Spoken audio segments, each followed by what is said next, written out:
Saludos estudiantes de Viviendo la Palabra. Iniciamos un nuevo estudio de nuestro esfuerzo por difundir la palabra de Dios. Este estudio bíblico corresponde al programa de formación bíblica que llevamos en nuestra iglesia, Lifehouse, y que nos gusta compartir a través de estos medios. Le agradecemos a la emisora Life FM 89.5, la emisora de nuestro grupo, poder prestarnos la audiencia para poder llevar este mensaje. Te bendecimos, estudiante que nos escuchas por la radio. Y también bendecimos a las redes sociales de nuestra iglesia, que también son un medio de difusión de estos estudios bíblicos. Mi nombre es Joaquín Ugarte, soy pastor de Lifehouse y tengo el privilegio de dirigir los estudios bíblicos de nuestra iglesia. Si en algún momento quisieras participar de una reunión presencial de estudio bíblico, nos reunimos en nuestra sede en Cipreses de Curriabat todos los jueves a las 7 de la noche. Estamos para servirte, para servir a nuestro Señor mediante la difusión de la palabra. La serie de estudios bíblicos que estamos dirigiendo se titula Introducción al Apocalipsis y el mensaje a las 7 iglesias. Y ya vamos por el sexto estudio, que es la segunda parte del estudio de Esmirna, la iglesia sufriente. Y yo debo repasar rápidamente que la metodología con la que estudiamos las cartas de cada una de las iglesias es repasar 6 elementos en cada carta: el autor, la iglesia, el elogio, el reproche, el mandato y el consejo. Ese número 4, el reproche, está resaltado en otro color porque tanto para la iglesia de Esmirna como para la iglesia de Filadelfia no encontramos reproche en sus cartas. Solo las otras 5 tienen. Hace 2 semanas estábamos estudiando la iglesia de Éfeso y el Señor establece un reproche para la iglesia de Éfeso. Le dice: tengo contra ti que has dejado tu primer amor. Lo estudiamos, el significado espiritual. Pero en el caso de Esmirna y de una iglesia que estudiaremos posterior, que es la iglesia de Éfeso, no hay reproche, mi querido amigo. Es muy interesante. Desde la semana anterior hemos empezado el estudio de esta carta, pero permíteme leerla nuevamente.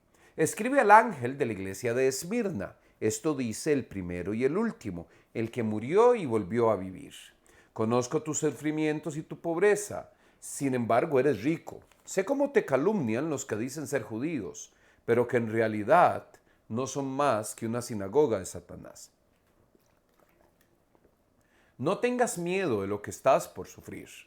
Te advierto que a algunos de ustedes el diablo los meterá en la cárcel para ponerlos a prueba y sufrirán persecución durante 10 días.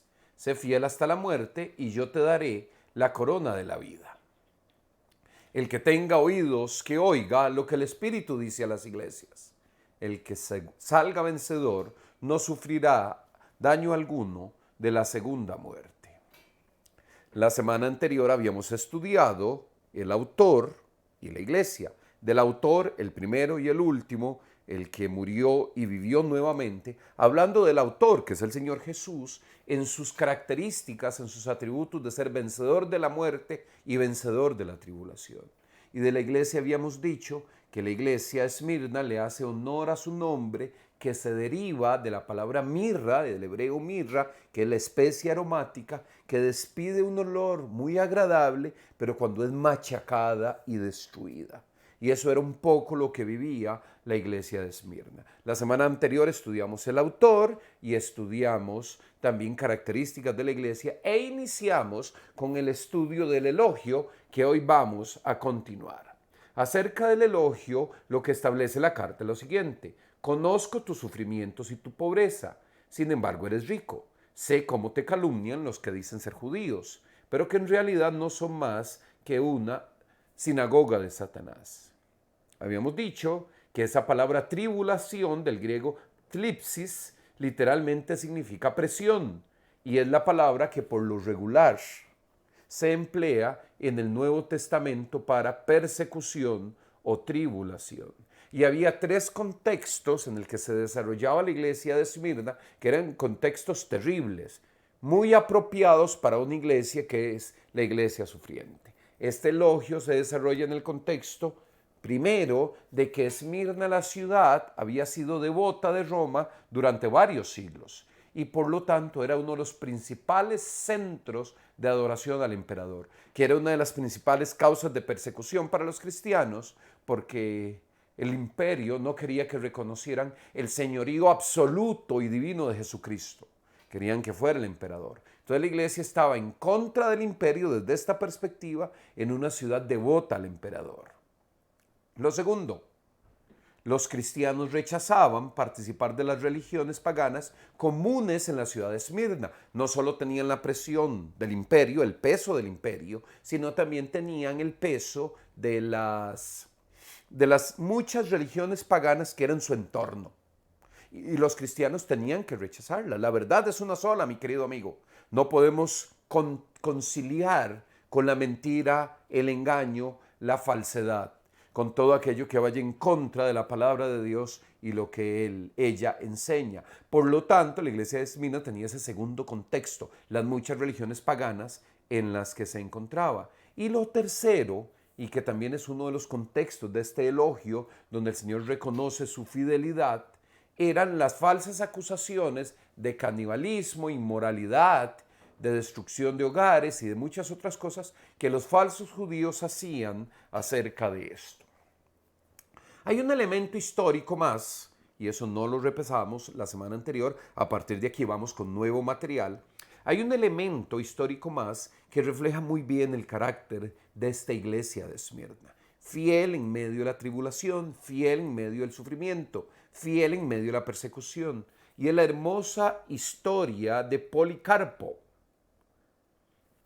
Voy a leer algunas frases tomadas de la epístola encíclica de la iglesia a la iglesia de Esmirna acerca del martirio del santo Policarpo. Esa es la referencia.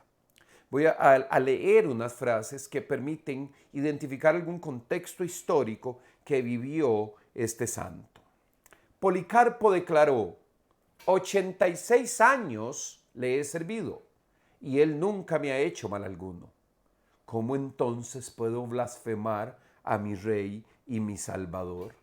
Y aquí debo de dar el contexto. Policarpo era un anciano cristiano, justo, de muy buen testimonio, que había sido llevado preso ante las autoridades romanas en la ciudad de Esmirna porque él no había querido renegar de su fe.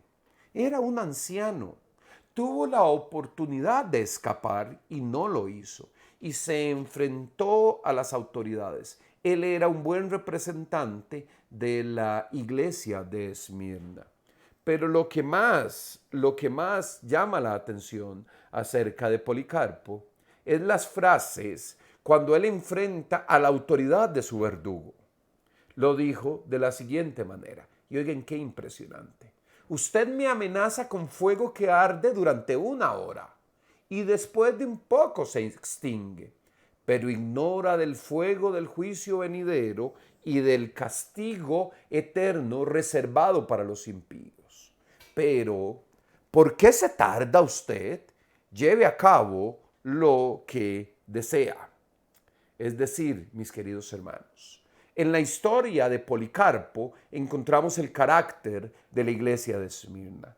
Se mantuvieron firmes en medio de la tribulación y en medio de la persecución. Ese es un detalle muy importante. Recuerden que la historia de Esmirna es la historia de la iglesia sufriente. Sin reproche es la iglesia firme. Y uno debería empezar a reflexionar en cuál es la posición espiritual de la iglesia de Esmirna como cuerpo de creyentes, porque eso nos puede alimentar nuestra espiritualidad cuando nos toque enfrentar la tribulación o la persecución. Hemos visto el autor, hemos visto la iglesia, hemos visto el elogio. Ahora vamos al mandato, la orden que el autor de la carta, el Señor Jesús, le da a la iglesia de Esmirna. Dice así: no tengas miedo de lo que estás por sufrir. Te advierto que algunos de ustedes el diablo los meterá en la cárcel para ponerlos a prueba y sufrirán persecución durante 10 días. Yo reflexiono sobre esta declaración de Jesús para la iglesia de Esmirna, porque en la misericordia del Señor, Él les hizo saber lo que iban a sufrir. Él les hizo, recuerden que estas cartas está escrita al pastor de la iglesia para que las compartiera con su iglesia. Y les dijo, miren, les estoy avisando, van a vivir esto. Seguramente aquella iglesia cuando estaba encarcelada o cuando estaba martirizada como Policarpo, tenía en su mente las palabras de la carta de Esmirna. Van a ponerlos a prueba y sufrirán persecución. Es un tema muy interesante para nuestra espiritualidad de entender que la persecución fue anunciada a la iglesia de Esmirna.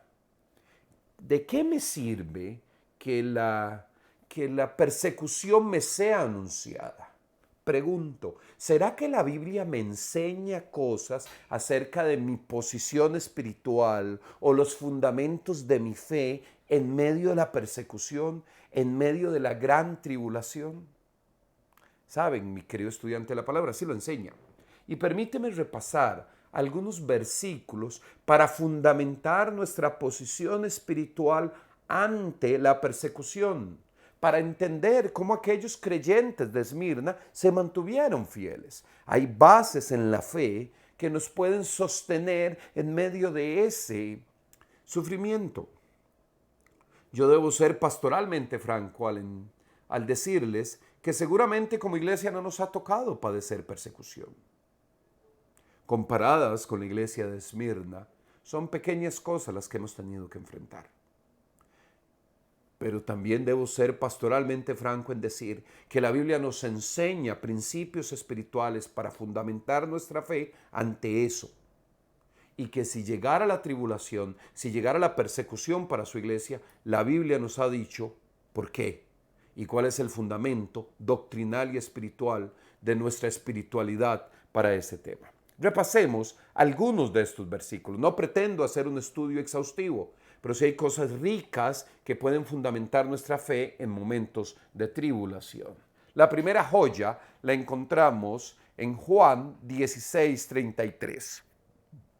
Yo les he dicho estas cosas para que en mí hallen paz.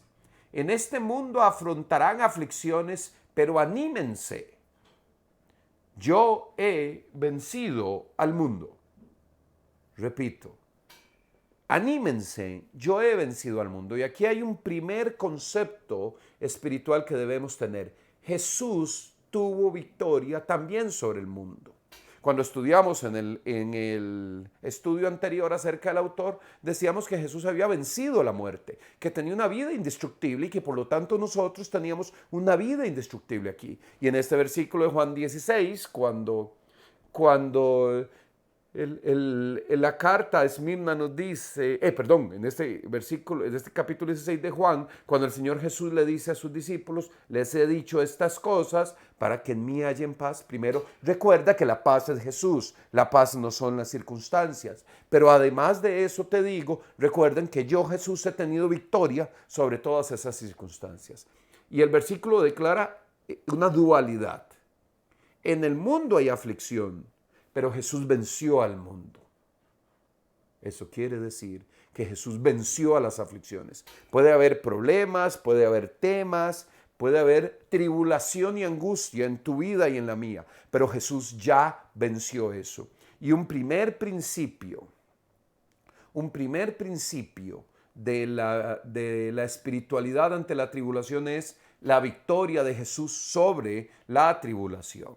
Pasemos a otra joya que debemos revisar acerca de esta posición espiritual. La encontramos en Salmo 56:11.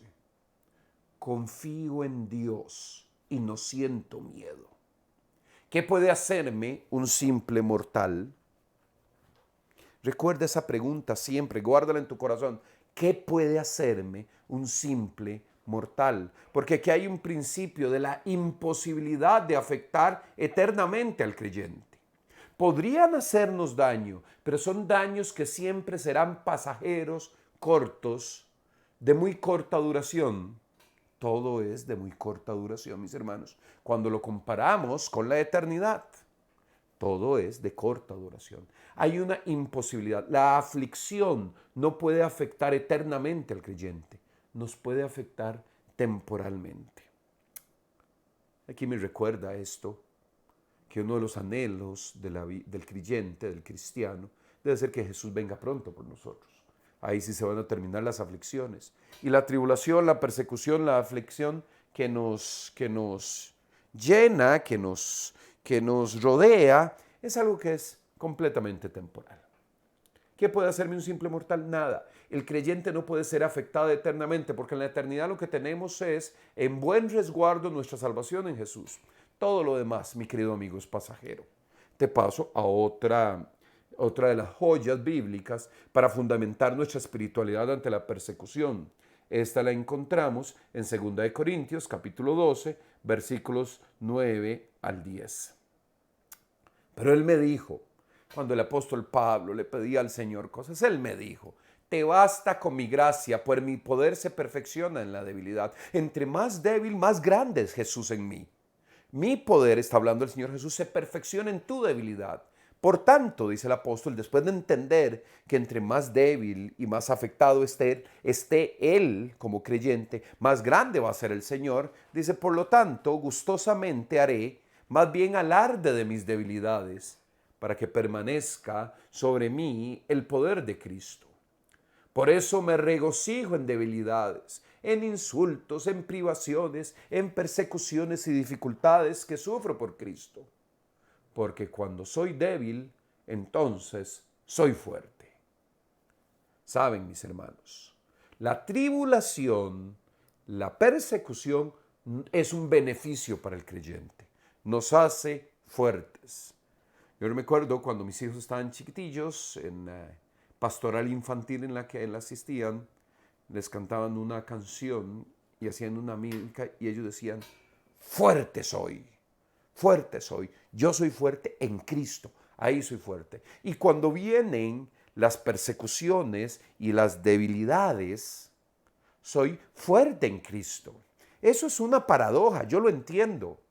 Casi, y no estoy recomendando esto, mis queridos estudiantes, pero casi uno debería decir, qué dicha por las debilidades y las persecuciones.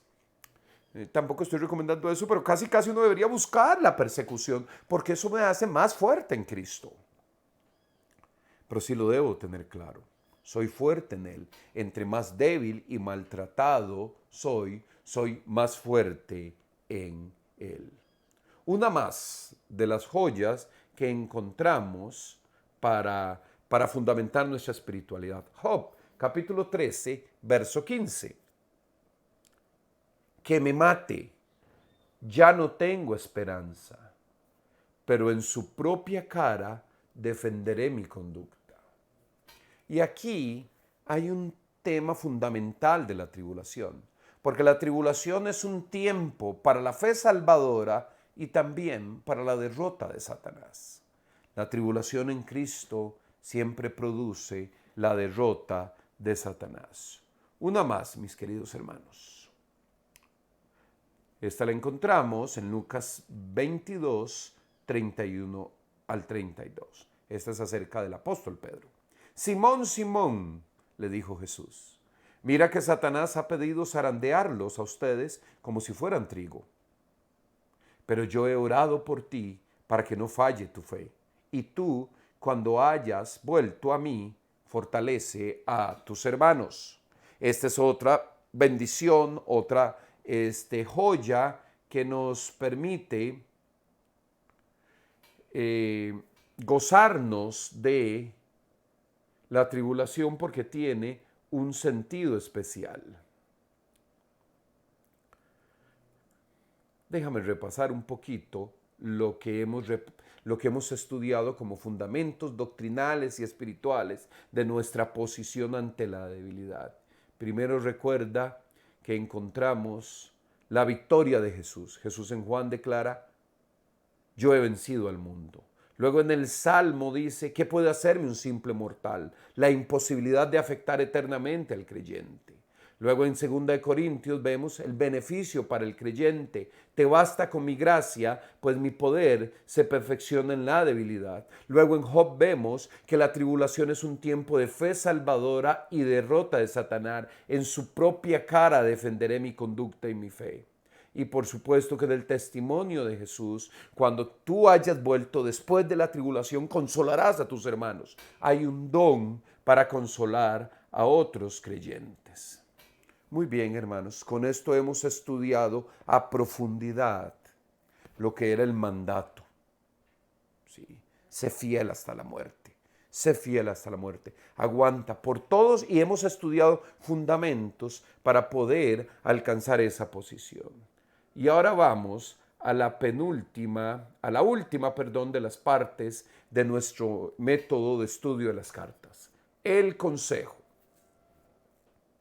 El consejo. Y en la carta dice lo siguiente: el que tenga oídos, que oiga lo que el Espíritu dice a las iglesias. El que salga vencedor no sufrirá daño alguno de la segunda muerte. Recuerden que con esta frase, el que tenga oídos, que oiga lo que el Espíritu dice a las iglesias, está universalizando el mensaje de la iglesia.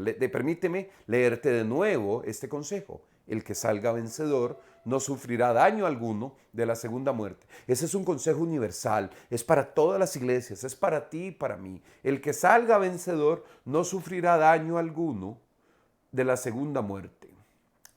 Voy a compartir unos pasajes finales para confirmarte que al final de la enseñanza, al final de este pasaje, lo que hace Jesús es decirle: vamos a vencer la segunda muerte. Aguanta, sé fiel, no te sometas a la presión del imperio, ni a las presiones de las otras religiones paganas, y tampoco te sometas a los que te acusan falsamente. Sé fiel hasta la muerte. Recuerda que yo he vencido al mundo, que no te pueden dañar, que mi fuerza es la tuya, en tu debilidad eres poderosa. Todo lo que hemos visto, y al final le dice: y tú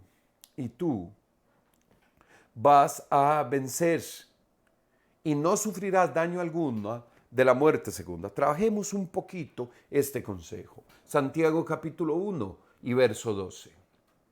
Dichoso el que resiste la tentación, porque al salir aprobado recibirá la corona de vida que Dios ha prometido a quienes lo aman. El Señor te declara que en la palabra, en Santiago 1:12, que cuando resistimos la tentación, y oye, mi querido hermano, la nuestra no es como la de Esmirna. La tentación para los creyentes de Esmirna era la tentación que podía tener el anciano Policarpo, de renegar su fe por salvar su vida. Normalmente más en nuestro mundo occidental las tentaciones no tienen que ver con eso, pero hay una recompensa para que él no cae en la tentación. Y Policarpo y Esmirna se mantuvieron fieles. Es un mensaje para nosotros. El que tenga oídos, escuche lo que el Espíritu le dice a las iglesias. Entonces, resiste la tentación. Y quisiera leer un párrafo de la Confesión de Fe de Westminster, que dice lo siguiente: ellos, a quienes Dios ha aceptado en su amado, ciertamente llamados y santificados por su Espíritu, no pueden, ni totalmente ni al final, caer del estado de la gracia, sino que realmente perseverarán en él hasta el final y serán salvos eternamente. En esta confesión de fe encontramos que realmente la iglesia perseverará y será salva eternamente. Y tú y yo, al conocer al Señor Jesús, perseveraremos y seremos salvos eternamente. Finalmente, mis queridos, finalmente la perseverancia produce salvación. La perseverancia nos permite honrar al Señor y mantenernos honrándole permanentemente. Un par de últimos versículos para cerrar nuestro estudio en este consejo final a la iglesia de Esmirna. Lucas capítulo 8, verso 15. Pero la parte que cayó en buen terreno son los que oyen la palabra con corazón noble y bueno y la retienen, y como perseveran, producen buena cosecha.